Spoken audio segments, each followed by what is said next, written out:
हाय नमस्कार, मैं हूं गरिमा और मेरे साथ हैं भानु।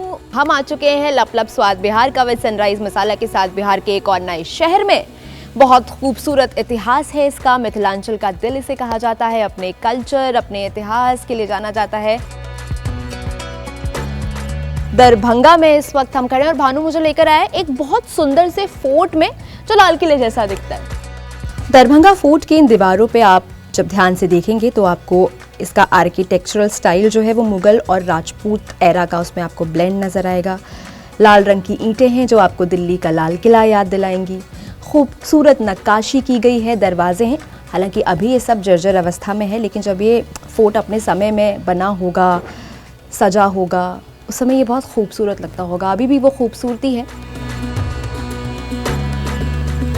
सबसे पहले तो आप मखाना खाइए, आपका फेवरेट था, आपने बताया था मुझे। किया था इसने मुझे। तो पहले खाइए आप। Thank you. और हम आए हैं अभी दरभंगा, सांस्कृतिक राजधानी कहते हैं इसे बिहार की, और मिथिलांचल का दिल भी इसे कहा। और इसका दरभंगा नाम क्यों पड़ा ये भी एक बार सुन लीजिए। मैं तुमसे यही पूछने वाली थी कि नाम कैसे इसका दरभंगा पड़ा। तो कई कहानियां हैं। एक कहानी ये है क्योंकि इससे सटा हुआ है बंगाल, तो गेटवे ऑफ बंगाल, द्वार ऑफ बंगाल, तो द्वार ऑफ बंगाल, तो इसलिए तो ये इंटरेस्टिंग सा है। तो दरभंगा में आज आपको दिन भर यहाँ की संस्कृति दिखाएंगे, पैलेस दिखाएंगे, और यहाँ पान खिलाएंगे आपको और माछ भी खिलाएंगे। मखाना तो आप खा ही रही हैं, कैसा लग रहा है आपको? अच्छा है, मतलब मखाने का अपना कोई टेस्ट तो होता नहीं है। मतलब मुझे ऐसा लगता है मखाने का टेस्ट ना वो लास्ट में समझ आता है, आखिरी में। मखाने में खासियत होती है वो कितना फ्रेश फील कर रहा है जब आप खा रहे हो उसको। तो ये मखाना जब मैं खा रही हूँ तो ये काफ़ी फ्रेश है, ऐसा लग रहा है कि काफी कुरकुरा भी है। तभी शायद दरभंगा को वन डिस्ट्रिक्ट वन प्रोडक्ट के तहत मखाना का इस बार सम्मान दिया है प्रधानमंत्री मोदी ने खुद, है ना। तो जीआई टैग भी मिला हुआ है बिहार को इसके लिए। तो आपको आज दिन भर दिखाएंगे दरभंगा, चलिए हमारे साथ।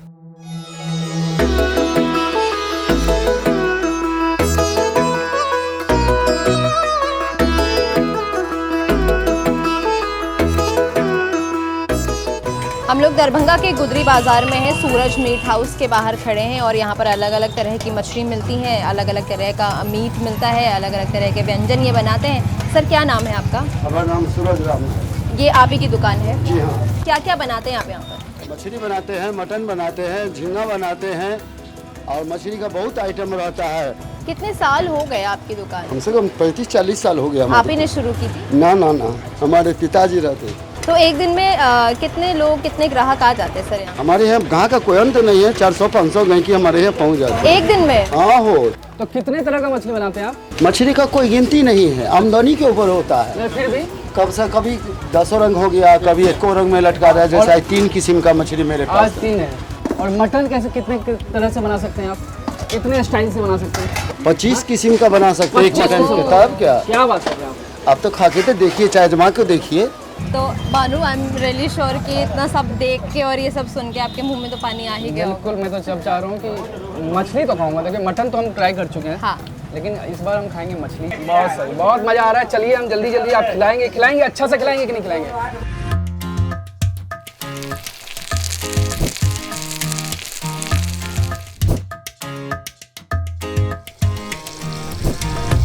दरभंगा और खास करके मिथिला, उसमें माछ का बहुत इम्पोर्टेंस है।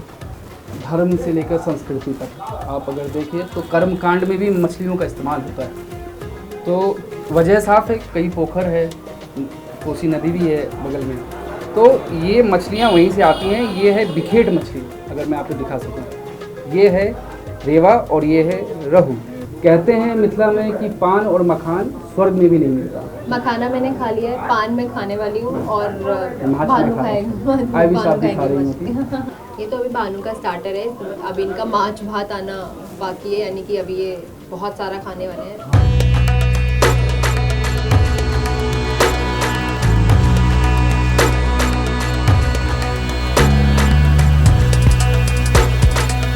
बहुत मस्त रहता है खाने के मामले में। अब जो मसाला डाले ना डाले जो भी हो, लगभग हम भी 2-3 साल से यहाँ खा रहे हैं।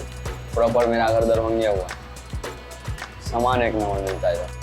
बाकी दुकानों से हमको टेस्ट नहीं लगता, यहीं का दुकान का टेस्ट लगता। सूरज मीट हाउस का जो मीट होता है ना, बहुत लाजवाब होता है। आप भी खा के देख लीजिएगा, आपको भी अच्छा लगेगा।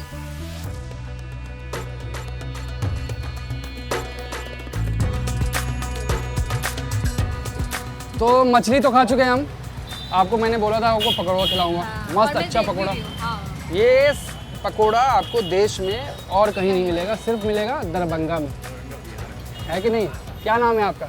मेरा नाम गुरमीत हुआ, गुरमीत सिंह। गुरमीत जी सरदार हैं और सरदार यहाँ पर मस्त पकोड़े बेच रहे हैं। पूरे इलाके में सरदार पकोड़े वाले के नाम से आप जान रहे हैं। बस लोग सरदार पकौड़े वाले ही बोलते ही हैं। आपने दुकान का कोई नाम क्यों नहीं रखा? नहीं, दुकान का एक्चुअली शुरू से ही कोई नाम नहीं है और नाम की जरूरत ऐसी कहीं पड़ी भी नहीं, तो बस जैसे है वैसे ही चल रहा है। तो ये है प्याजी, प्याजी पकौड़ा एक प्लेट लग कैसे बनता है ये एक पूरे समूचे प्याज को वो कटिंग करके और उसमें मसाला दे के, मतलब पूरा एक प्याज समूचा प्याज आता ठीक है, उसको मतलब कटिंग करके और लोटस टाइप का बना के, कमल का फूल जो होता है, और उसमें फिर मसाला भर के हाँ। और उसको फिर बेसन में फ्राई करके वो मसाला क्या भरते हैं अंदर? मसाला हम लोग का मतलब 5-6 मसाला, उसमें 7 मसाला मिक्स करते हैं, एक मसाला नहीं रहता है। ये आइडिया कहाँ से आया कि एक पूरे बड़े प्याज का पकौड़ा बना दिया? क्योंकि हम अक्सर शुरू खाते से हैं तो कटा हुआ प्याज छोटा छोटा पकौड़ा होता है, इतना बड़ा नहीं पकौड़ा? नहीं, वो एक समूचे प्याज का पकौड़ा है, वो तो आपको कचरी हो गया, वो नहीं, ये समूचे प्याज का पकौड़ा हुआ। तो ये और आइडिया काफ़ी कैसे फेमस आया? है हम लोग के दरभंगा में, काफ़ी दूर दूर से लोग आते हैं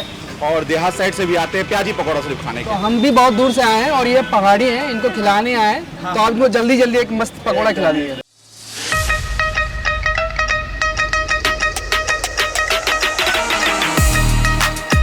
बिहार का स्वाद आपके साथ मैं भी चख रही हूँ, तो चलिए पहली बाइट लेके देखते हैं कि इसका टेस्ट कैसा है। इसके ऊपर मैंने छोले डलवाए, अलग अलग ऑप्शन होते हैं, आपको छोले के साथ खाना है छोले के साथ खा लीजिए। अमचूर की चटनी भी भैया देते हैं यहाँ पर, वो भी काफ़ी टेस्टी है, तो let me taste for you. कैसा है? अगर आपको तीखा पसंद है ना तो आपको बहुत पसंद आएगा। हल्का हल्का तीखा है इसमें, गरम मसाले का स्वाद आ रहा है, उसके अलावा छोले डाले हैं और साबुत, इस तरह से साबुत लहसुन डाला हुआ है जो कि हल्का हल्का कच्चा है, और उसका स्वाद जब आप खाएंगे ना वो स्वाद हर बाइट में आपको आएगा।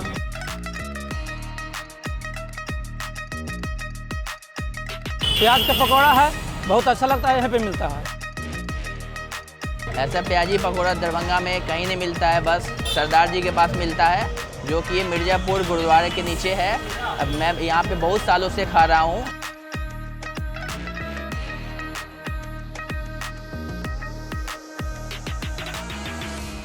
तो भैया हम माछ खा चुके हैं, मखाना आप खा ही चुके खा चुके हैं, पकौड़ी खा चुके हैं। तो अब खाएंगे क्या? पान भानु ने सुबह से प्रॉमिस किया था, और भानु अब पान की दुकान पे लेके आ गए मुझे। सुपाच्य पान आपका पूरा खाना पचा देगा ये, है ना? हाँ, आपका नाम क्या है? राम बाबू चंद्रवंशी। राम बाबू जी, मिथिला का पान और मखाने बहुत प्रसिद्ध है ना? मैं मखाने तो खा चुकी हूँ, अब आप पान खिलाएंगे। पान क्या- खिलाइए ये सर, कौन सा पत्ता है? देसी पत्ता अपना मिथिला का पान है, हाँ, देसी पत्ता है। यहीं उगते भी हैं। हाँ, यह अच्छा। उगता है अपना। हाँ। और माछ उछ जो खाते हैं ना तो पान खाना शुभ होता है। कब से लगा रहे हैं आप पान? हम 40 साल से लगा रहे हैं। ये आपने 40 साल पहले दुकान खोली? दुकान करते हैं। पान खाने से आपको जो है शुभ लाभ मिलता है। हाँ, अभी आप क्या लगा रहे हैं पत्ते पे? चूना लगा रहे हैं, कत्था लगाएंगे, उसके बाद जो है सुपारी डालेंगे, उसके बाद मीठा मसाला जो जर्दा खाएंगे वो जर्दा देंगे। हाँ, चलिए हाँ, लगाइए, मस्त लगाइए, मस्त हाँ। पान लगाइए।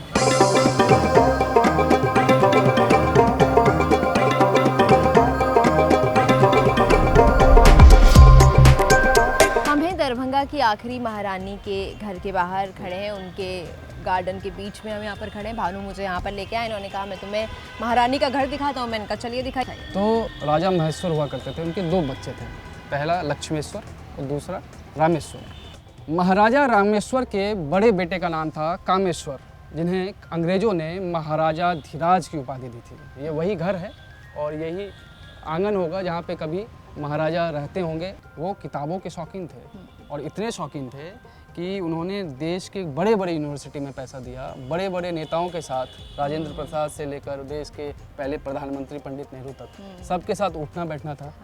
तो अंदर आपको मैं लाइब्रेरी भी दिखाऊंगा, पुस्तकालय है, यहाँ पे कई किताबें हैं। उन किताबों में लिखा है कि कैसे उन्होंने भारत के संविधान बनाने में उन्होंने मदद की। संविधान सभा के वो सदस्य थे। बताइए। हाँ, इस लाइब्रेरी के बारे में काफ़ी सुना है मैंने भानु के साथ, और मैं और हमारे साथ आप सब। आइए ये लाइब्रेरी देखिए। दरभंगा की जब बात होती है तो यहाँ के लिटरेचर की, यहाँ से निकले स्कॉलर्स की बात हमेशा होती है। और अगर हम दरभंगा की बात करें और लिटरेचर की बात ना हो, ऐसा तो हो ही नहीं सकता, क्योंकि यहाँ का लिटरेचर पूरे विश्व में प्रसिद्ध है। इसके अलावा कई स्कॉलर्स दरभंगा ने विश्व को दिए हैं। तो यहाँ उनमें से कुछ किताबें रखी हुई हैं जो महाराजा धीराज कामेश्वर जी पढ़ा करते। मतलब उनका इंटरेस्ट था कि बच्चे पढ़ें, उनका रुचि कितना था इसमें।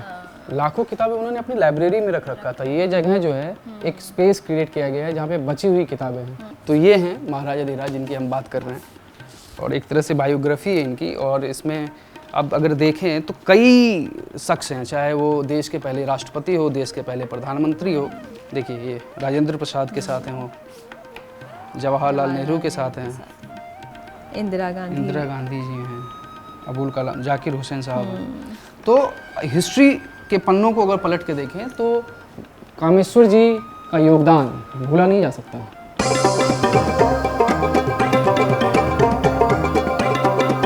भानु के साथ और आपने लपलप के जरिए मेरे और भानु के साथ बिहार देखा। अभी देख ही रहे हैं, आज हम दरभंगा में थे। हमने सुबह दरभंगा फोर्ट देखा, भानु ने माछ भात खाया, मैंने पकौड़ा खाया, वो फेमस प्याज का पकौड़ा। और उसके बाद हम गए यहाँ की फेमस लाइब्रेरी में, आपने देखी हमारे साथ। महारानी का घर हमने देखा। और अब हम खड़े हैं एक ऐसी जगह पे जो पहले पैलेस हुआ करता था, अब यूनिवर्सिटी है। जी हाँ, इसे बिहार का व्हाइट हाउस भी कहते हैं।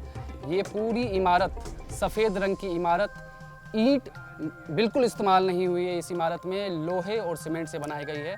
और ये एक और ख़ास बात बता दूं आपको, ये कामेश्वर जी ने जब इसे बनाया था तो यहाँ पर एक ट्रेन की सुविधा थी। डायरेक्ट पटरी यहाँ तक आया था। और ये कहा जाता था कि ये जो पैलेस है वो पैलेस ऑन व्हील है। तो ये खासियत है दरभंगा के इस जगह की। तो दरभंगा मिथिला का नहीं, पूरे बिहार का कल्चरल सेंटर है, और जहाँ से नागार्जुन जैसे महाकवि निकले।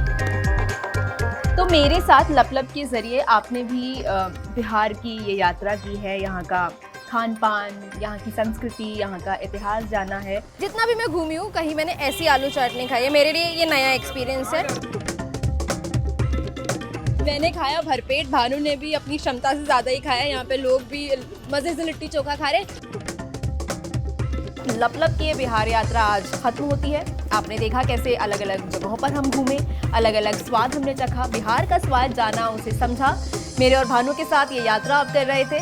फिर मिलेंगे नई कहानियों के साथ, नए शहर के साथ, नए किस्से और नए खाने के साथ। आप देख रहे हैं लपलप, स्वाद बिहार का विद सनराइज मसाला।